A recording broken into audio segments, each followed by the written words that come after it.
सभी भाई बहनों को जय मसीह की। एक बार फिर से जीवित परमेश्वर की हजूरी में आप सारे लोगों का स्वागत करते हैं। हालेलुया। पवित्र आत्मा आप सारे लोगों को आशीष दे। आज का हमारा टॉपिक है, किन लोगों के जीवन में परमेश्वर की आशीषें बनी रहती हैं। कौन से वो लोग हैं जिनको परमेश्वर आशीषित करता है। तो व्यवस्था विवरण उसका 28 अध्याय से एक वचन से लेकर मैं आपको बताना चाहूँगा, परमेश्वर के वचन से। हालेलुया। वचन में लिखा है कि यदि तू अपने परमेश्वर यहोवा की सब आज्ञाएं जो मैं आज तुझे सुनाता हूँ चौकसी से पूरी करने को चित्त लगाकर उसकी सुने, तो वह तुझे पृथ्वी की सब जातियों में श्रेष्ठ करेगा। हालेलुया। जो लोग परमेश्वर की आज्ञाओं को दिल से मानते हैं, सच में मैं कहना चाहता हूँ, परमेश्वर का वचन कहता है धरती और आकाश टल सकते हैं, प्रभु का वचन नहीं टल सकता। तो मेरे प्रियो, अगर आप आशीषित नहीं हैं, आपका नाम नहीं है, आप बदनामी में जी रहे हैं, आप दुख में जी रहे हैं, आप बीमारी में जी रहे हैं, आप संघर्षों से लड़ रहे हैं, तो मेरे प्रियो, आपको डरने और लड़ने और घबराने की ज़रूरत नहीं है। युद्ध परमेश्वर का है, लड़ेगा वो, जिताएगा वो। हमें सिर्फ विश्वास करने की ज़रूरत है, और ऐसा विश्वास जो परमेश्वर को प्रसन्न करे। हालेलुया। मेरे प्रियो, जितने परमेश्वर की आज्ञाओं को माना बाइबल में, और भी लोग जो बाइबल से हटके, जिनका नाम बाइबल में नहीं है लेकिन जीवन की पुस्तक में है, बहुत सारे लोग ऐसे दुनिया में हैं जिन्होंने परमेश्वर को माना और परमेश्वर ने उन्हें महान कर दिया। बहुत सारी गवाहियाँ हैं। दाऊद भेड़ बकरी चराने वाला, उसने परमेश्वर की आज्ञाओं पर चित्त लगाया और वो आशीषित हो गया और वो राजा हो गया। हालेलुया। परमेश्वर ने उसकी राजगद्दी स्थिर कर दी। Thank you Jesus. यूसुफ, अब्राहम, बहुत सारे उदाहरण हैं बाइबल के अंदर जिन्होंने परमेश्वर की आज्ञाओं को माना और परमेश्वर ने उन्हें आशीषित कर दिया। अय्यूब को आप देख लीजिए, परेशानी पे परेशानी शैतान ने उस पर डाली, बीमारी डाली। हालेलुया। उसका सारा बिजनेस, सारे बिजनेस उसके 3-3, 4-4 बिजनेस सारे चौपट हो गए, फिर भी वो अपनी खराई से नहीं हटा। उसने परमेश्वर को ही पकड़े रहा। अंत में क्या हुआ?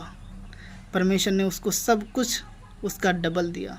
तो मेरे प्रियो, आपको हिम्मत रखने की ज़रूरत है, अपने आप को संभालने की ज़रूरत है, अपने आप को परमेश्वर के वचन से जोड़ कर रखने की ज़रूरत है। हालेलुया। फिर दूसरे वचन में लिखा है, फिर अपने परमेश्वर यहोवा की सुनने के कारण ये सब आशीर्वाद तुझ पर होंगे। धन्य हो तू नगर में, धन्य हो तू खेत में, धन्य हो तेरी संतान और तेरी भूमि और गाय और भेड़ बकरी आदि पशुओं के बच्चे। धन्य हो तेरी टोकरी और कठौती। धन्य हो तू भीतर आते समय और धन्य हो तू भीतर तू बाहर जाते समय।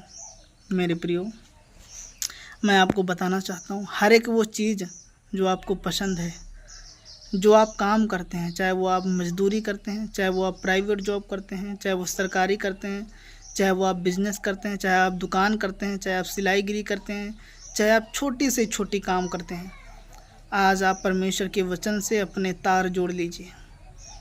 आज परमेश्वर के वचन से अपने आप को संभाल लीजिए। जीवित परमेश्वर आज आपको महान करने जा रहा है। आज से आपके दिन बदलने जा रहे हैं। आज से परमेश्वर आपको धन्य करने जा रहा है, आपको बड़ा बिजनेसमैन बनाने के लिए जा रहा है। बड़ा मजदूर, अगर आप मजदूर हैं तो आपको ठेकेदार बनाने जा रहा है। अगर आप मिस्त्री हैं तो आपको बड़ा मिस्त्री बनाने जा रहा है। आपको ऊंचा करने जा रहा है यीशु के नाम में। आप जो भी करते हैं, जैसा भी काम है, परमेश्वर को पसंद है। बस आपको क्या करना है मेरे प्रियो? परमेश्वर के वचन को चित्त लगाकर मानना है। परमेश्वर आपको धन्य करने जा रहा है।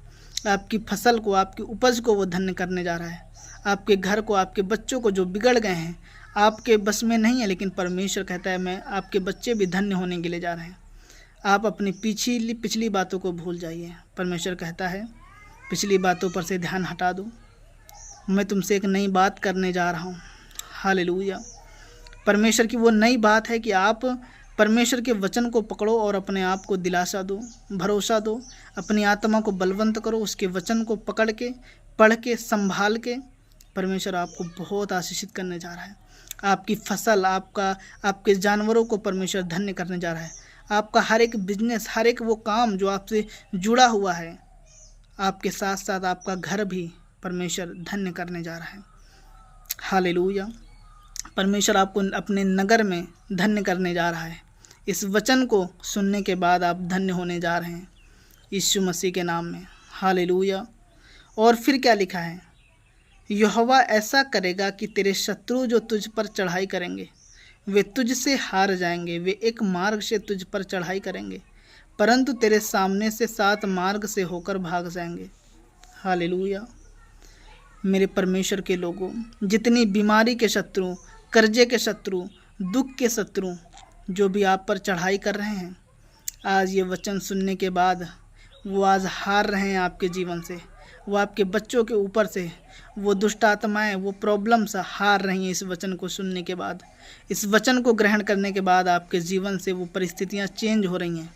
वो परिस्थितियां आपको छोड़कर जा रही हैं। आपके हालात परमेश्वर बदलने जा रहे हैं। वो हर एक शत्रु जो शैतान ने आपके जीवन में भेजा है, यीशु मसीह के नाम में ये वचन आपको जीत दिलाने जा रहा है। ये खुदा का कलाम आपको मजबूत करने के लिए जा रहा है। Thank you Jesus. फिर अगले वचन में लिखा है, तेरे खत्तों पर और जितने कामों में तू हाथ लगाएगा उन सबों पर यहोवा आशीष देगा। इसीलिए जो देश तेरा परमेश्वर यहोवा तुझे देता है उसमें वह तुझे आशीष देगा। आप कैसे भी गांव में रहते हैं, आप झोपड़ी में रहते हैं, टूटे बंगले में रहते हैं, टूटी हुई कोठरी में रहते हैं, लेकिन आप परमेश्वर के वचन को मानना शुरू करो। आशीष से आज से आपका पीछा करेंगे। स्वर्ग का परमेश्वर आज आपको, आपके लिए स्वर्ग खोलेगा। वो आपको ऊंचा पद देने के लिए जा रहा है। वो आपका घर झोपड़ी वो आपको महल जैसा बनाने के लिए जा रहा है। वो आपको आपके गांव में नंबर 1 करने के लिए जा रहा है। और जितने काम तुम करने के लिए जा रहे हो आज से, वो सब परमेश्वर आपके हाथों से सफल कराएगा। ऐसा कोई काम नहीं होगा जो परमेश्वर आपको पीछे रखे। ऐसा कुछ भी नहीं होगा। परमेश्वर आपको सबसे आगे नंबर 1 करेगा, क्योंकि आप परमेश्वर की प्रजा हो। परमेश्वर अपने बच्चों को पीछे नहीं रखना चाहता। ऐसा कोई बाप नहीं जो अपने बच्चों को पीछे देखना चाहे, कर्ज में देखना चाहे। तो मेरे प्रियो, आज आप परमेश्वर पर विश्वास करें। ये वचन आपकी आशीषों के लिए है, आपकी बरकतों के लिए है। ये आशीषित वचन है। ये वो वचन है जो सबके जीवन में जो विश्वास करते हैं आशीषें उमड़ती रहती हैं। हालेलुया। और मैं आपको बताना चाहता हूँ, लिखा है कि 12 वचन में लिखा है कि यहोवा तेरे लिए अपने आकाश रूपी उत्तम भंडार को खोलकर तेरी भूमि पर समय पर मेंह बरसाया करेगा और तेरे सारे कामों पर आशीष देगा। अकाल पड़ा हो, भूकंप आए, दुनिया चाहे इधर से उधर हो जाए, लेकिन आप जो भी काम करेंगे परमेश्वर आपको, अगर आप खेती करेंगे तो परमेश्वर समय पर मेंह बरसाएगा। पर कब? जब आप दिल से परमेश्वर की आज्ञाओं को मानेंगे।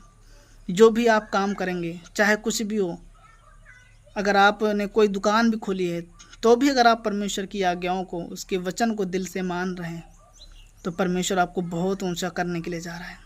Hallelujah, hallelujah. मेरे प्रियो, वो आपको बहुत बढ़ाने के लिए जा रहा है। इस वचन के द्वारा जो आज ये वचन सुन रहा है, परमेश्वर उसको बहुत आशीष देने के लिए जा रहा है। परमेश्वर उसकी भलाई करने के लिए जा रहा है। और वचन में लिखा है कि आकाश रूपी उत्तम भंडार को खोलकर तेरी भूमि पर समय पर मेंह बरसाया करेगा और तेरे सारे कामों पर आशीष देगा और तू बहुतेरी जातियों को उधार देगा, परंतु किसी हालेलुया। परंतु वचन में लिखा है, परंतु तुझे उधार लेना ना पड़ेगा। हालेलुया। मेरे प्रियो, परमेश्वर आपको ऐसा आशीषित करने जा रहा है जैसे उसने सारपत नगर की विधवा को आशीषित कर दिया।